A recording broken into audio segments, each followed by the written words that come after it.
বিশ্বনবী মুহাম্মদুর রাসূলুল্লাহ সাল্লাল্লাহু আলাইহি ওয়াসাল্লাম 1399 জন মানুষকে তিনি শপথ বাক্য পাঠ করিয়েছিলেন হুদায়বিয়ার ওই গাছের নিচে বসে বসে।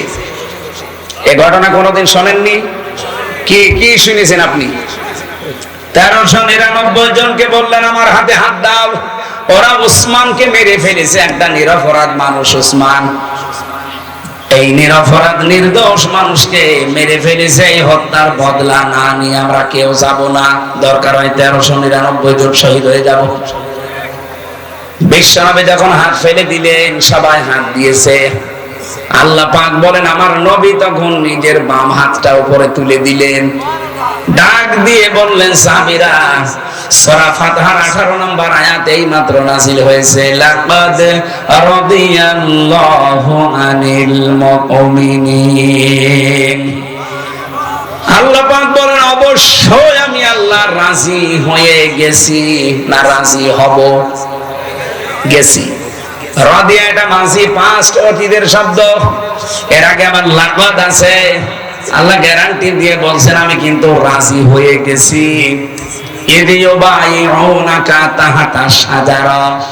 এই গাছের নিচে যারা আপনার হাতের উপরে হাত দিয়া শপথ বাক্য পাঠ করছে, নিরপরাধ এই মানুষের হত্যার বিচার না করে আমরা দেশে যাব না। আমি আল্লাহ এত বেশি খুশি হয়েছি কারণ এই কথাটা ফালিমা মাফি কুলুবিহিম, ওদের যা কথা এটা ওদের কলবের কথা, ওদের মনের খবর আমি আল্লাহ ওই সময় জানি। ফানজালাস সাকিনাতু আলাইহিম, আমি আল্লাহ তাদের উপর আমার সাকিনা নাযিল করলাম, প্রশান্তি নাযিল করলাম। ওয়া আসাবাহুম ফাতাহান করিবা, তাদের জন্য একটা নিকটবর্তী বিজয়ের সুসংবাদ দিলাম। ও জয়পুরহাটবাসী, আমি শুধু বলার জন্য বলছি, শোনার জন্য শুনবেন তা না। এখান থেকে শিক্ষা কি? সাহাবা কেরাম ওই দিন দুইটা ফরজ লঙ্ঘন করেছিলেন, একটা রোজা আর একটা হজ। নবীজি বললেন ইহরামের কাপড় খুলে ফেলো, পরবর্তীতে হজ আবার করে নেব। রোজা রেখেছো, রোজা ভেঙে ফেলো, আবার রোজা করে দেব। কিন্তু আজ নিরপরাধ মানুষকে ওরা মেরে ফেলেছে, এই নির্দোষ মানুষের হত্যার বিচার না করে মদিনায় যাব না। এত নরম মনের নবী আজ গরম হয়ে গেছে। ডাক্তার শফিকুর রহমানের মতো মানুষও নরম মানুষ, হঠাৎ গরম হয়ে গেছে। এই কথা বলেন না কেন? আলটিমেটাম কালকে শেষ, কালকে শেষ। কালকে যদি সত্যিই নিরপরাধ মানুষটাকে আপনি মুক্তি না দেন, 3 কোটি মানুষকে বাংলাদেশে জেলে দেওয়া লাগবে। প্রস্তুতি নেন। কোথায় পাবেন জেলখানা?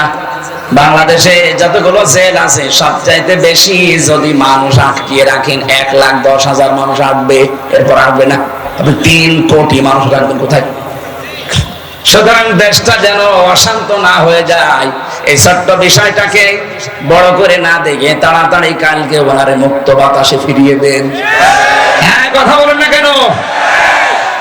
নবীজি যখন বাম হাত দিলেন, সাহাবী জিজ্ঞাসা করলেন, হে নবী বাম হাতটা কিসের? আল্লাহর নবী বললেন আজকের এই শপথ অনুষ্ঠানে আমার আল্লাহ রাজি হয়ে গেছে এই 1399 জন সবার উপরে। আমার উসমান এখানে নেই, ওসমানের উপরও আল্লাহ তো রাজি হওয়া লাগবে, এই জন্য বাম হাতটা তুলে দিলাম, এটা আমার উসমানের হাত। বাংলাদেশে 18 কোটি মানুষ কিন্তু রাস্তায় অলরেডি নেমে পড়েছিল এই বিক্ষোভ মিছিলে। আপনি দল মত ওখানে পাননি। আমি তো কুষ্টিয়ায় দেখলাম লক্ষ লক্ষ মানুষ রাস্তায়, এখানে দল মত নেই। সবাই আল্লাহর কোরআনের আয়াত বিশ্বাস করে এই নিরপরাধ মানুষটার মুক্তির জন্য রাস্তায় নেমেছিল। 1500 বছর আগে হুদায়বিয়াতে আল্লাহ যদি নিরপরাধ মানুষের পক্ষ অবলম্বন করার কারণে ওদের উপরে রাজি হয়ে কোরআনের আয়াত নাযিল করে, এটি আজহারুল ইসলামের জন্য এই নিরপরাধ নির্দোষ এই মানুষটার মুক্তির জন্য ওই দিন যারা রাস্তায় নেমেছে, আল্লাহর কসম আল্লাহ তাদের উপরও রাজি হয়ে গেছে। আমি কথা বোঝাতে পেরেছি? সত্যি কথা বলছি আমি, কিন্তু দলীয় মনোভাব নিয়ে না, আমি কোরআনের আয়াতের সাথে মিলিয়ে বললাম। ওনারা একটা নিরপরাধ মানুষের পক্ষে থাকার কারণে যদি আল্লাহ রাজি হয়ে যায়, আমরাও তো এই নিরপরাধ মানুষটার পক্ষে আছি। আপনি নিজেই বুঝতে পারছেন সে হাসিনা জিঘাংসার শিকার। খালেদা জিয়া বারবার কিন্তু বলেছেন জামাত ইসলামের যাদেরকে ধরে ফাঁসি দেওয়া হয়েছে সবগুলো মানুষ নির্দোষ, এখনো ভিডিও আছে। আর আপনি হঠাৎ করে আগস্টের 5 তারিখের পর থেকে কিছু কিছু মানুষ দেখলে ফিরে যাচ্ছে, নাম দিচ্ছে গালি জামাত ইসলামকে। আরে ভাই, জামাতকে তো আপনি গালি দেন না, আপনি তো গালি দেন আল্লাহকে, রাসূলকে আর ইসলামকে।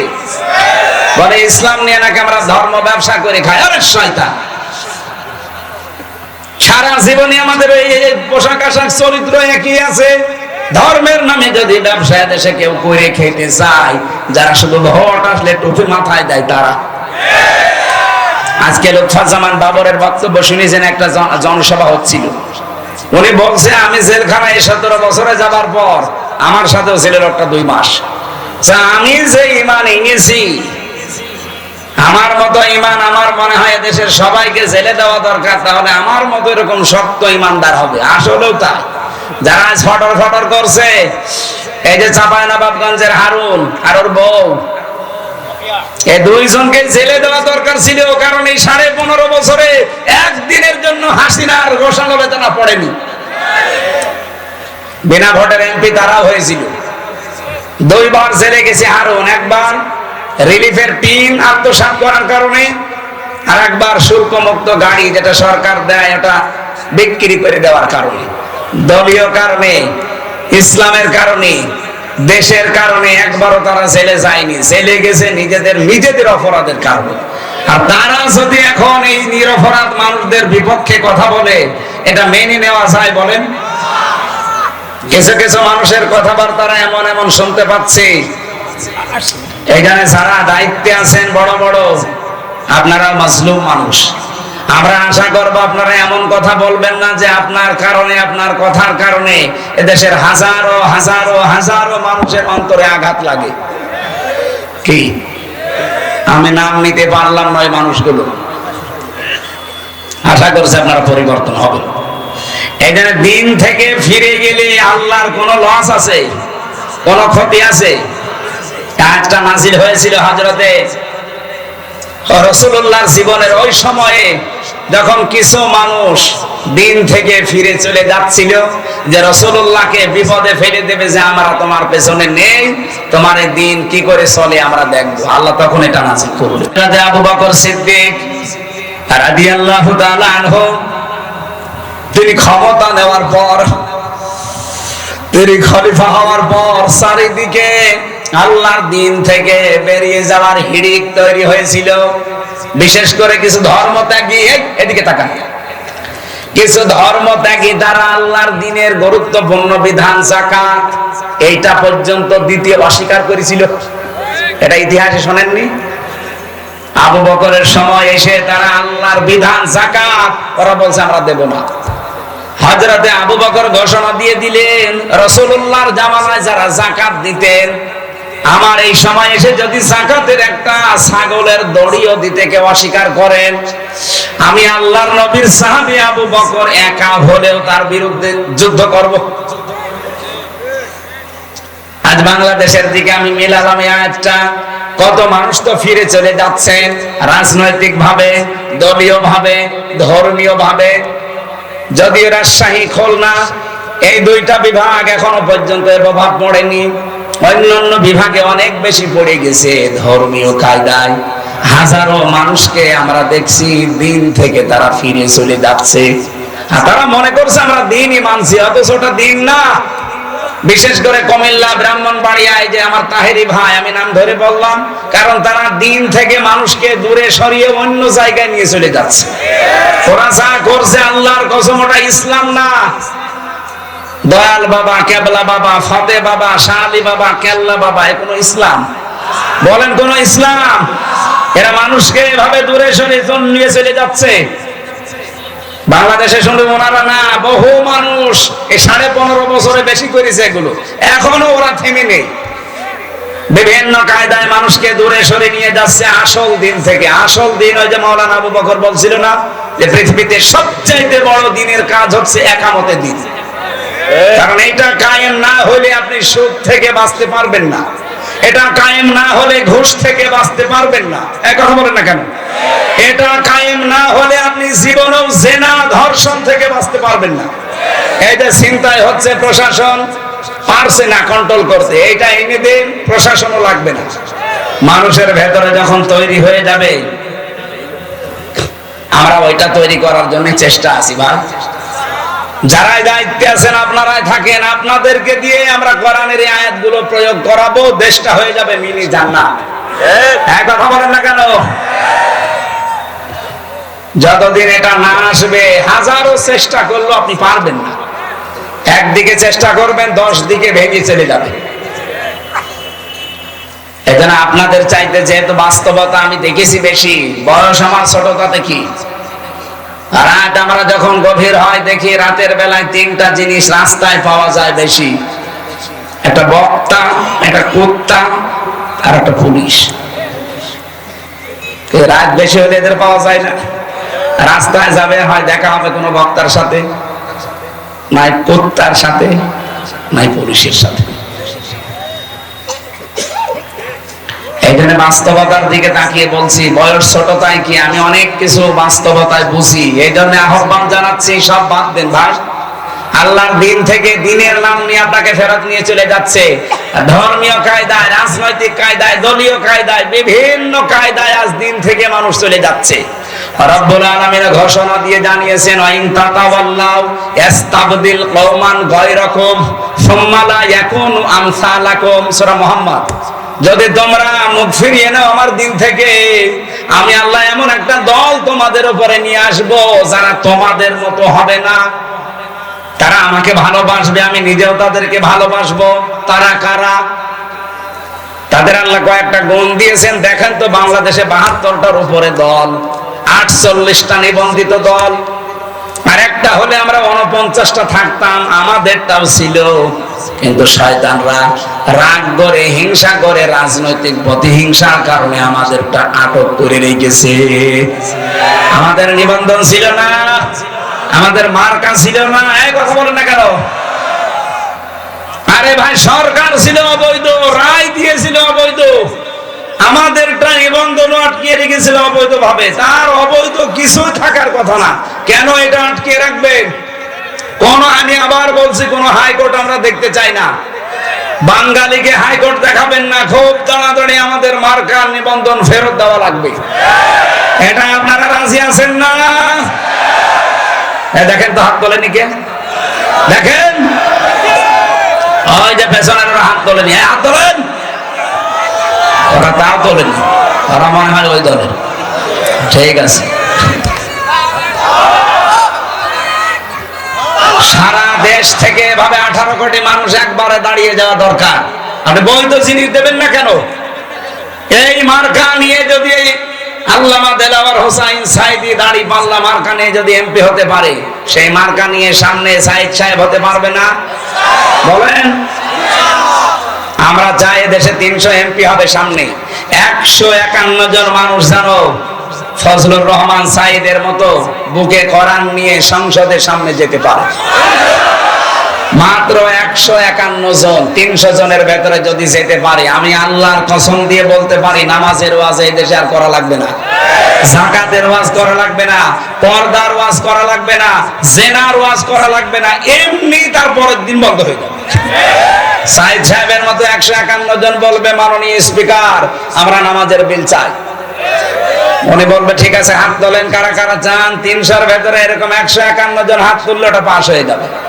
তারপরের দিন 18 কোটি মানুষ বাংলাদেশে নামাজ পড়তে বাধ্য। বলেন বলেন। আপনি সাইদ সাহেবকে ভোট দিয়েছিলেন মাত্র একটা। উনি যদি ওই জায়গায় কোরআন বুকে নিয়েছে, নামাজের বিল আনতে পারে, নামাজ পড়বে মানুষ 18 কোটি। আপনার একটা ভোট দেওয়ার কারণে 18 কোটি মানুষ নামাজের সওয়াব আপনি আমলনামায় পাবেন। এটা রাজনীতি মনে হয় আপনার কাছে? আর আপনি যেটা করেন ওটা তো পুরা দুর্নীতি।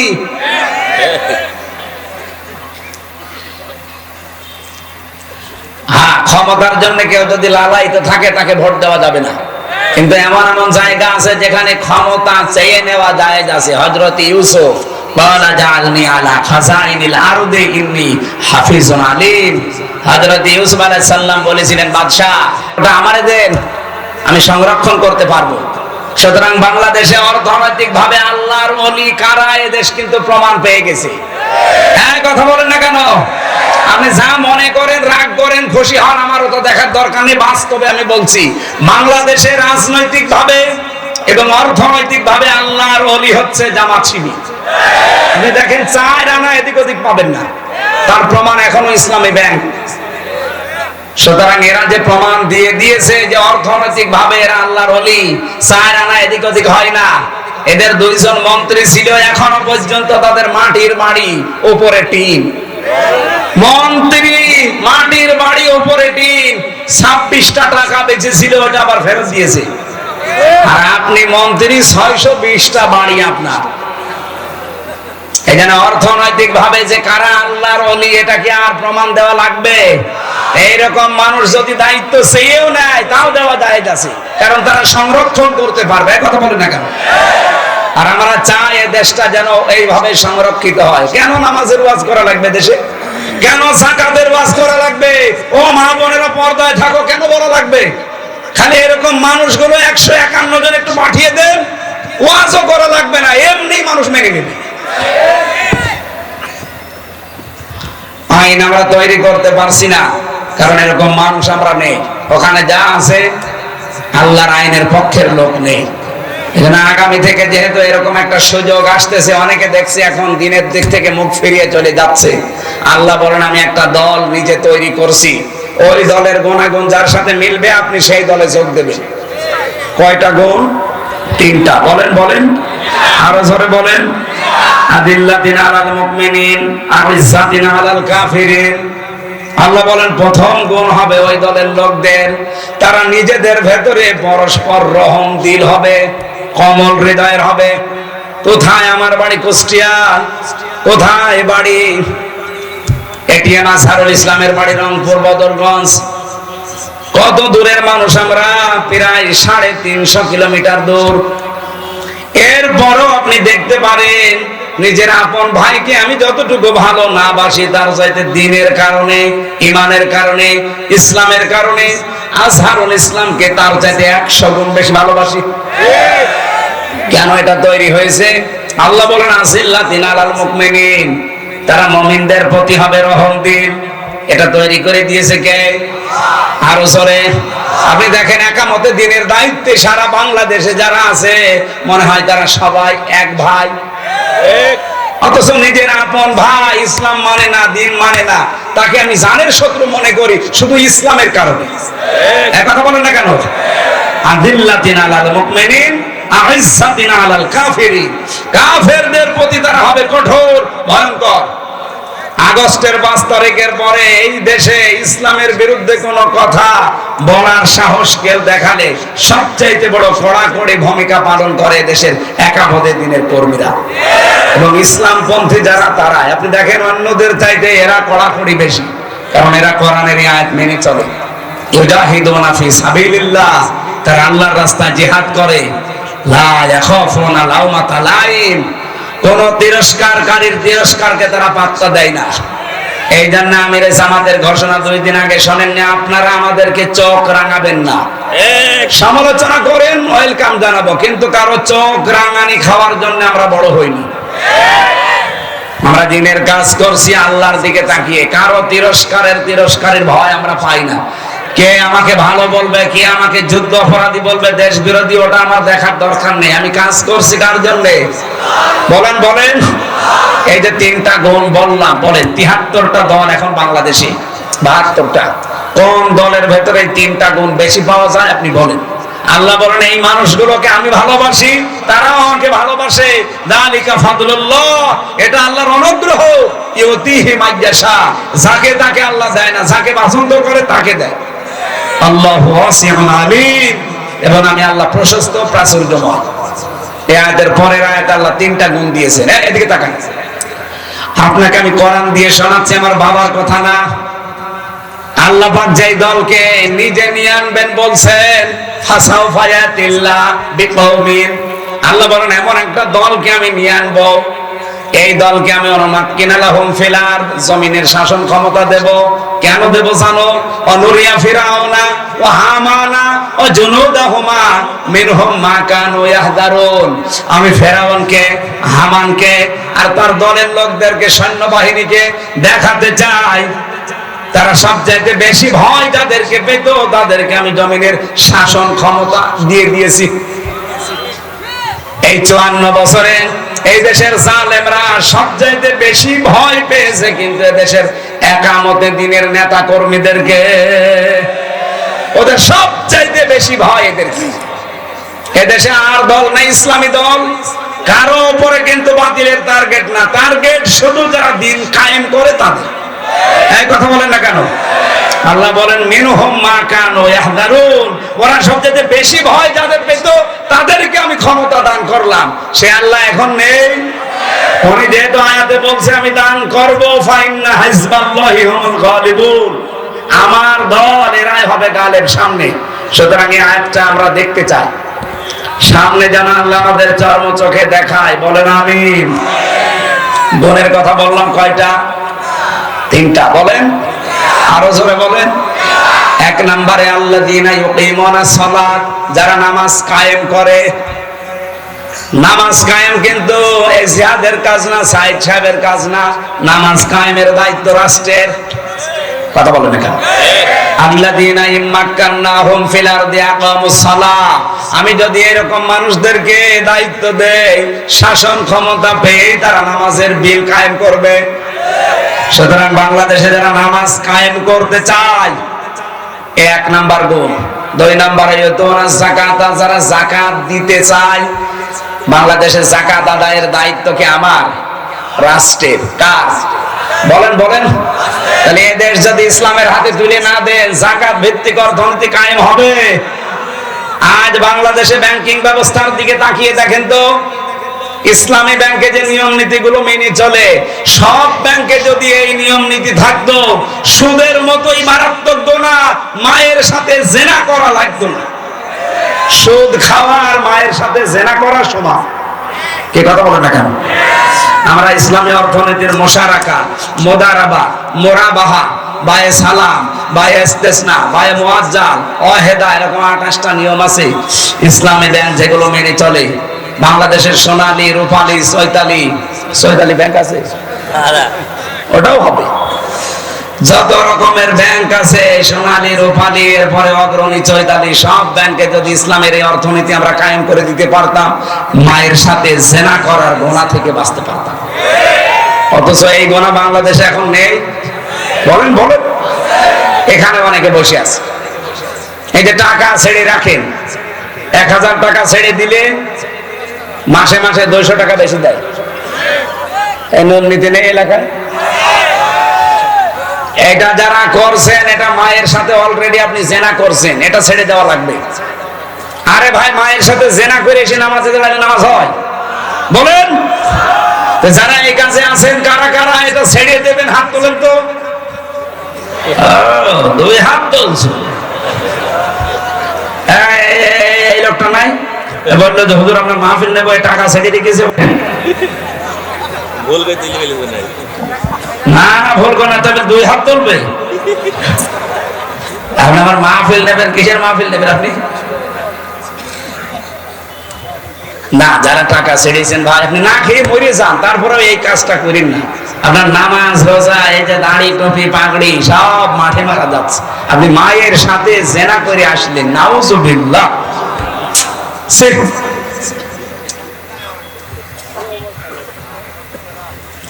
3 নম্বরে অহুম রাকিউন, যারা রুকুকারীদের সাথে রুকু করে। রুকুকারী কারা? এখানে জামাতবদ্ধ হয়ে নামাজ পড়ার কথা আছে তাফসিরে। যারা জামাতে নামাজ আদায় করে, বাংলাদেশে বললাম 72টা দল, আমি নাম ধরে বলছি আপনাদের বোঝার জন্য, রেকর্ড হচ্ছে, সারা দুনিয়া যাচ্ছে। এদেশে একটা শুধু দল আমি পেয়েছি, আপনি জামাতে নামাজ পড়েন না একা একা পড়েন, এটা আবার লিখে রাখা লাগে। এরকম একটা দল নেই। কোরআনের সাথে যা মেলে আমি তো তাই বলবো, এর সাথে মেলে না আমি আপনার নাম বলবো কি করে? কারণ আপনি হচ্ছে সাদাবাজি করে খান। আপনার নামে কোনো আয়াত কোরআনে আছে? আছে, আপনার বিপক্ষে আছে। কথা বলুন না কেন? হুজুর আমার বিপক্ষে যেন বলবেন না, তাই আপনার পক্ষে বলার মতো কোনো কথা তো পাই না, কারণ আপনার বউ চলে বেপরদায়। এ কথা বলেন না কেন? একজন ওয়াজ করেছিল রুহুল আমিন ভাই, বসে ইমামতি করতে গেছি, সুদের আয়াত পড়ে সুদের কথা বললাম। ওরে আল্লাহ, ওই মসজিদের সভাপতি হচ্ছে সুদখোর, টাকা ছেড়ে রাখে টাকা আসে, এরকম সভাপতি দেশে নেন। উনি নামাজের পরে বলছে, হুজুর আমি নিয়ে আসলাম আপনারে, আর আপনি আমারে বাঁশ দিলেন। আমি যে একটু হালকা পাতলা সুদ খাই, এলাকার মানুষ জানে, তাই বলে আপনি মসজিদে বলবেন? আপনার আমি বাদ দিয়ে দিলাম। ও বলছে আমি একটু উপশহরে ইমামতি নিলাম, ওই জায়গায় তেলাওয়াত করলাম পর্দার আয়াত, পর্দার আয়াত পড়েছি। এখন মসজিদের সেক্রেটারি ওর বউ ব্যারাকে চাকরি করে, মানে নামাজের পরে বলছে হুজুর আমারে বাঁশ দিলেন, আমার বউ চাকরি করে, এলাকার মানুষ জানে, তাই বলে আপনি এখন মসজিদে বলবেন? ইমাম সাহেবকে সেক্রেটারির কথা বলেছিল। আপনারা রাখবো না, যান। ওখান থেকে চলে গেলাম গ্রাম অঞ্চলে ইমামতি করতে। ইমামতি করতে গিয়ে দাঁড়িয়েছি, মনে করলাম আজকে আর বাংলায় কিছু বলবোই না, শুধু আরবিতে বলবো যেন না বুঝি। আরবিতে ওই যে খুতবা আছে, খুতবা দিয়ে নামাজে দাঁড়ালাম। মনে করলাম এমন সূরা তেলাওয়াত করবো যেন সবাই মনে করে যে না, এই ইমাম সাহেব ঠিক আছে। কানে হাত দিয়ে যেহেতু তেলাওয়াত আরম্ভ করেছি নামাজে, সূরা ফাতিহা শেষ, তেলাওয়াত করলাম সূরা ইয়াসিন। ইয়াসিন আল কোরআনিল হাকিম। বেশ ভালোই চলছিল। নামাজ শেষ হওয়ার পরে ক্যাশিয়ার ডাক দিয়ে বলছে, হুজুর আমি মসজিদের ক্যাশিয়ার, টাকা আমি আপনাকে দেব। অথচ প্রথম দিন এসে আপনি কি করলেন? মসজিদের সভাপতির নাম ইয়াসিন, আর ওর বাপ মরে গেছে, নাম হাকিম। আপনি প্রথম দিনই বাপ বেটার নামে সূরা পড়ে দিলেন। আমি যে ক্যাশিয়ার, আমার নামে কোনো সূরা নেই। আগামী সপ্তাহে যদি আপনি আমার নামে সূরা না পড়েন, আপনার আমি রাখবো না। চিন্তা করছে, শহরে গেল ইমামতি, উপশহরে গেল, গ্রামেও চলে যাবে, কি করি সূরা কোথায় পায়? মনে মনে একটা সূরা বানালাম। সামনের সপ্তাহে নামাজ পড়ালাম সূরা ফাতিহার পরে ওই সূরা দিয়ে।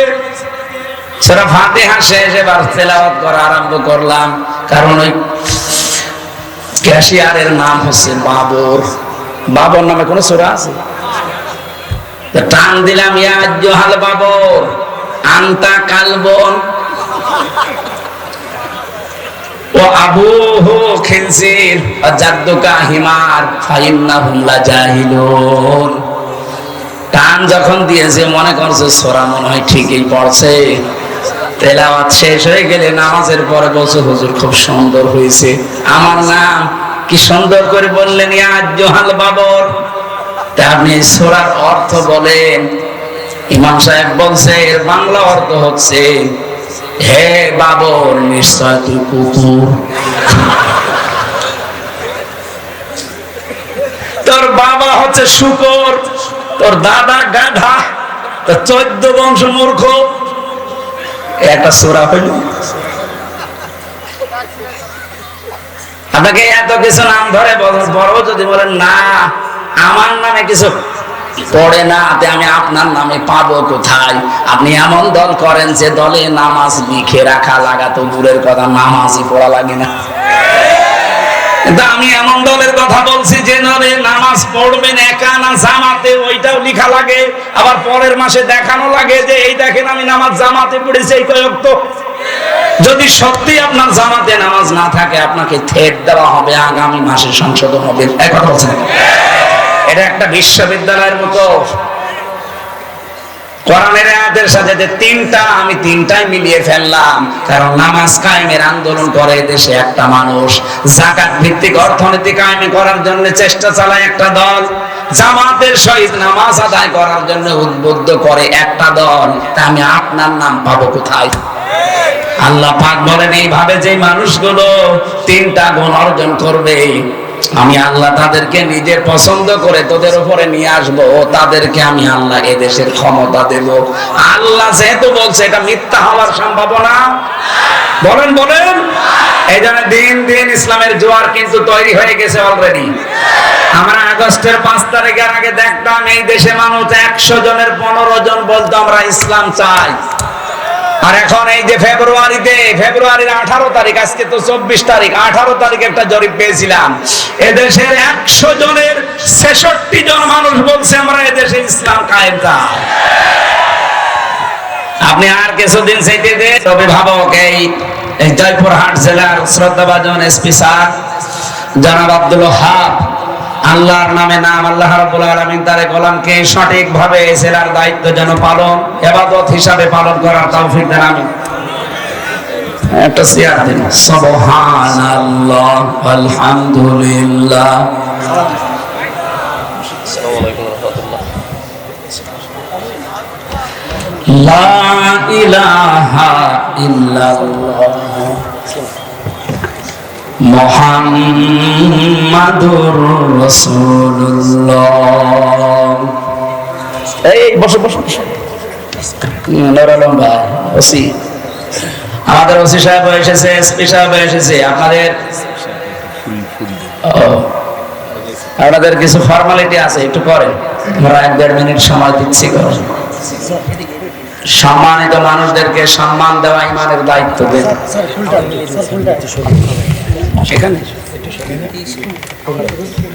জান্নাতে ঘর বানিয়ে পাঠিয়েছিলেন, অথচ জীবনে তিনি একত্ব নামাজ পড়েননি, একটা রোজা রাখেননি, একটা টাকাও দান করেননি, জীবনে একটা সাদগা করেননি, কোনদিন হজও করেননি, একদিনও পর্দায় থাকেননি।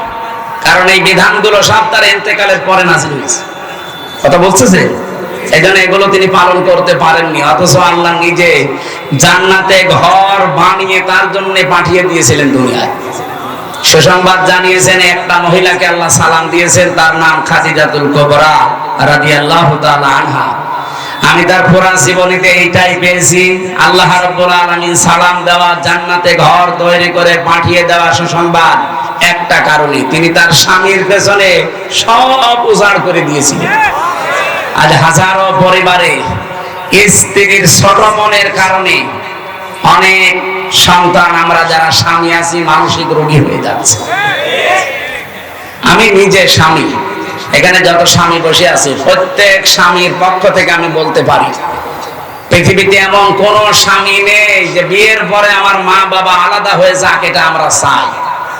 বলেন, 100টা 98টা পরিবারে আমরা বাধ্য হই। এক কথা বলে না কেন? মা বাবাকে হয় আলাদা করে দেয়, নাই বাড়ি থেকে তাড়িয়ে দেয়, নাই বৃদ্ধাশ্রমে রেখে আসে, অথবা আর এক ভাইয়ের আন্ডারে দিয়ে দেয়। এরকম বহু মামলা ওসি সাহেবদেরকে থানাতে হ্যান্ডেলিং করা লাগছে। না, এগুলো আমাদের চরিত্র সংশোধন হওয়ার জন্য যাদের সাপোর্ট লাগবে তারা আমাদের স্ত্রী। সম্মানিত মা বোনেরা, আমি আবার বলছি, শ্বশুর শাশুড়িকে যতদিন পর্যন্ত নিজের মা বাবার মতো মনে না করবে, ততদিন জীবন ও স্বামীর মন পাবেন না। হ্যাঁ, উপরে উপর আপনাকে আমি ভালোবাসতে পারি, কিন্তু আমি মানসিক রোগী হয়ে যাব আপনার কারণে। এরকম সমস্যা দেশে নেই? বলেন বলেন। আপনার স্বামী যদি দিনের কাজে থাকে, মানবতার কাজে থাকে, খাদিজাতুল কুবরার মতো পেছন দরজা দিয়ে সাহায্য করবেন, যতটুকু সামর্থ্য আছে উৎসাহ দেবেন। কিয়ামতে খাদিজাতুল কুবরার সাথে আপনি জান্নাতে একই সাথে থাকতে পারবেন। আল্লাহ মেয়েদেরকে খাদিজার মতো হওয়ার তৌফিক দেন, বলেন আমিন। দ্বিতীয় নম্বরে, বোনদের, মেয়েদের, এই দুই জায়গায় মানুষ এসে একটু ঝামেলা বাঁধায়। এরা জমি জায়গা এদের দিতে চায় না। এরকম বহু মামলা ওনাদের কাছে যাচ্ছে জমি জায়গা সংক্রান্ত। বোনের জমি আর ফুফুর জমি, মেয়ের জমি দিতে চান না কোন কারণে? অন্যের জমি যদি মেরে দেন একটা গুনাহ হবে, আর বোনের জমি, ফুফুর জমি, মেয়ের জমি মেরে দিলে ডবল গুনাহ হবে। এটা আত্মীয়কে ফাঁকি দেওয়া আর একটা শরীক ফাঁকি দেওয়া। এই কথা বুঝতেছে? কারণ এই নির্দেশটা আল্লাহ নিজে দিয়েছেন, ইউসিকুমুল্লাহু ফি আওলাদিকুম লিযাকারি মিসলু হাজ্জিল উনসায়াইন। হে পৃথিবীর মানুষেরা, আমি আল্লাহর নির্দেশ, এক মেয়ে যা পাবে, দুই মেয়ে যা পাবে, এক ছেলে তাই পাবে। এই নির্দেশ কার? তো বহু নামাজি মানুষ দেখি না, এটা মানতে চান না। হজে যাওয়ার আগে পর্যন্ত আপনি চিটারি করেন, ছেলের নামে ভালো ভালো সম্পদ, দোকানদার সব দিয়ে দেন, আর হজে যাওয়ার আগে বলে, মেয়ে তোর মা তোর জন্য আমি দোয়া করে দিলাম। এটা একটা টাটকা নির্ভেজাল শয়তান। আবার হজে যাচ্ছে, তুই দোয়া তো করবি, ওরে ফাঁকি দিলি কেন? আগে ওর জমি ফেরত দে, এরপরে দোয়া কর।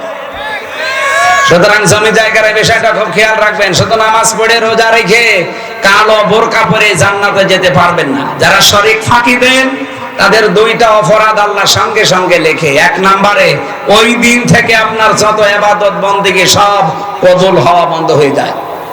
দুই নম্বরে যখন মারা যাবেন আপনি ঈমান পাবেন না, বেঈমান হয়ে মরবেন। শরীক ফাঁকি দেওয়া মানুষ বাংলাদেশে নেই? আরো জোরে বলেন। এই যে যারা ফাঁকি দিলেন, সে যে বিভিন্ন ভাবে ভোটের অধিকার যারা নষ্ট করলেন, বলেন। আমি এক ওসি সাহেবকে পেয়েছিলাম জেলখানায়। উনি আমার মাঝে মাঝে বলতো, হুজুর আমি একটা তওবা করেছিলাম, আমার তওবাটা কত দূর হইলো আপনি দেখেন তো। মাঝে কি তওবা? নির্বাচনে আমি বাইরে ছিলাম, এই যে ভোট গেল, এই ভোটে আমি বাইরে ছিলাম। আমি রাত 12টার পর থেকে আমার যা লোকজন আছে এদেরকে নিয়ে ভোট কাটা আরম্ভ করলাম ফজর পর্যন্ত। বাক্সগুলো ফজরের আজান হয়ে গেল, সব বিভিন্ন জায়গায় পাঠিয়ে দিলাম। আমি গোসল করে আসলাম, 2 রাকাত তওবার নামাজ পড়লাম আর বললাম আস্তাগফিরুল্লাহ। আমার তওবা হয়েছে, যে কোরআন শরীফ আমার সামনে। এইভাবে আমি আনতে ফাঁসির কন্ডেম ছেলেছিলাম, আমার সাথে দেখা করতে যেই কথা বলছিল, উনি এখন বের হয়েছে। আমি বলছি না, আপনি তো আর আল্লাহর কাছে অপরাধ করেননি যে আস্তাগফিরুল্লাহ পড়ছেন, আপনি অপরাধ করেছেন হামজার কাছে। কারণ একটা এমপি বানাতে 3.5 লাখ 4 লাখ হামজা লাগে, তাদের ভোট আপনি একাই সব করে দিলেন। মাপ যদি পেতে চান, আগে যাদের অধিকার নষ্ট করলেন তাদের কাছে যে বলেন যে আমার ভুল হয়ে গেছে, এখন কি করবেন করেন। কিন্তু মারাত্মক বিষয় হচ্ছে, আপনি যতদিন জেলে আছেন, আপনার তো 8 বছর জেল, এই যতদিন জেলে আছেন, জেল থেকে বের হয়ে দেখবেন যে অনেক হামজা মরে গেছে। কি আপনি তাদের কাছে ক্ষমা চাবেন কি করে? এই জন্য কোন জালেমের হুকুম মানতে গিয়ে, জালেমকে টিকিয়ে রাখতে গিয়ে নিজের আখেরাত যেন আমরা নষ্ট করি না ফেলি। আমি কথা কি বোঝাতে চেয়েছি? বোঝা গেছে? আগামীতেও যদি এরকম কিছু আসে, কাউকে খুশি করতে গিয়ে, শান্তি দিতে গিয়ে নিজের আখেরাত নিজে নষ্ট করেন না। আপনার বউ আপনাকে যতই ভালোবাসো, যে বলেন তো যে আমি একটু বাম হাতের ইনকাম করি, হালকা পাতলা একটু গোনা হয়, এই গোনা কি তুমি নিবা? বিয়ে করেছেন আপনি, কে খাওয়াবেন আপনি দেন। সুতরাং ওর খুশির জন্য, ওর আনন্দের জন্য আপনি বাম হাতের ইনকাম করবেন কেন? যতটুকু পারেন আপনার যা আছে ডান হাতের ইনকাম নিয়ে চলার চেষ্টা করেন। কেউ কারো জন্য উপকার করতে পারবে না কিয়ামতে, আর কেউ কারো আপনও না। সবগুলো দুনিয়াটা আল্লাহ বানিয়েছেন একটা ধোঁকা। দুনিয়া কি? আমার পূর্বপুরুষ যারা, আমি 3 পুরুষ চিনি। আমার বাবা রিয়াজউদ্দিন, তার বাবা জাহান আলী, তার বাবা নমাজ আলী, এরপরে আমি চিনি না। সত্যি কথা বলছি, আমি চিনি না, আর আমি জানিও না। এখন বলেন তো, এই যে নমাজ আলীর বাবা কে আমি জানি না। এই মনে করেন তার নাম হযরত আলী। এখন এই লোকটা খুব বেশি হলেও 61 বছর আগে মরে গেছে। আমি হিসাব করে দেখলাম, মাত্র 61 বছর আগে। এই লোকটা যদি এখন কুষ্টিয়ায় এসে বলে যে এই 2 তলা বাড়ি আমার, আমি এই জমি জায়গায় এই ভিটা মিটা সব আমি বানিয়েছিলাম, আমি এখানে থাকতে চাই, আপনারা বলেন আমি ওরে উঠতে দেবো?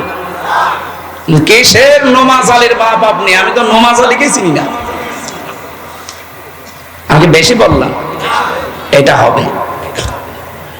এই জন্য যাদের জন্য যা কর্তক শত্রু হয়ে দাঁড়াবে সামনে, এই জন্য কারো জন্য কিছু করতে গিয়ে আপনি নিজের আখেরাতটা অলরেডি নষ্ট করেন না।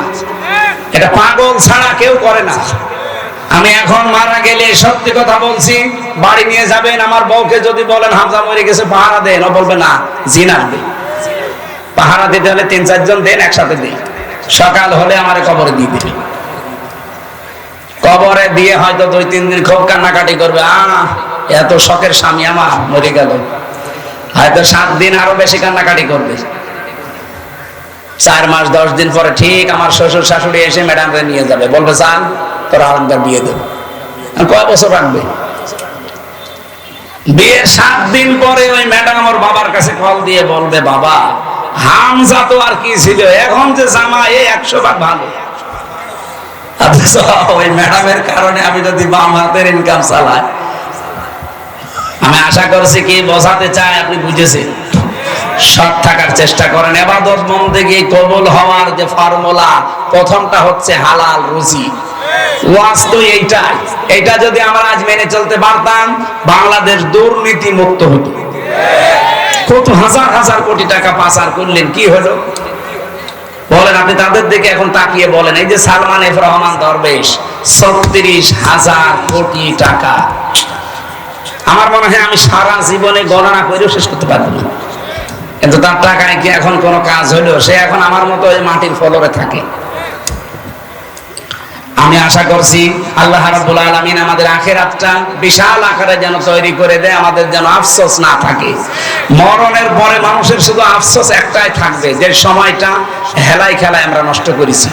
এই জন্য যতটুকু সময় বাকি আছে সামনে এমন ভাবে কাটাবো যেন আখিরাতের বিশাল ঘর প্রত্যেকের জন্য তৈরি হয়। আল্লাহ তৌফিক দিয়ে বলেন আমিন। সামনে কোরআনের আয়াতের সাথে যেগুলো বললাম, আল্লাহ যেন এগুলো আমাদেরকে দেখান, কারণ কোরআনের এই শব্দগুলো 100% অথেন্টিক নাকি হালকা মিথ্যা আছে? আল্লাহ আমাদেরকে দেখিও, সে আশা ব্যক্ত করে আমরা আমাদের অভিভাবক দুইজন এখন এসেছে, ওসি সাহেব, এসপি সাহেব, ওনার একটু সালাম দিক। আপনাদের পরিস্থিতি এখন যেহেতু সামনে খুব ঘোলাটি হচ্ছে 2-3 দিন, দিক নির্দেশনামূলক যদি কিছু বলার থাকে আপনারা 2-3 মিনিট একটু বলেন, এরপরে আমরা মোনাজাত করছি। এসপি স্যার বা ওসি স্যারের কাছে যে কোনো একজনের কাছে দেন, আপনাদের একটু দিক নির্দেশনা দিলে ওইগুলো মেনে চলবেন, কারণ দেশ চালাচ্ছে তো প্রশাসন, যেহেতু এখন খুব ঝামেলায় আছে দেশটা।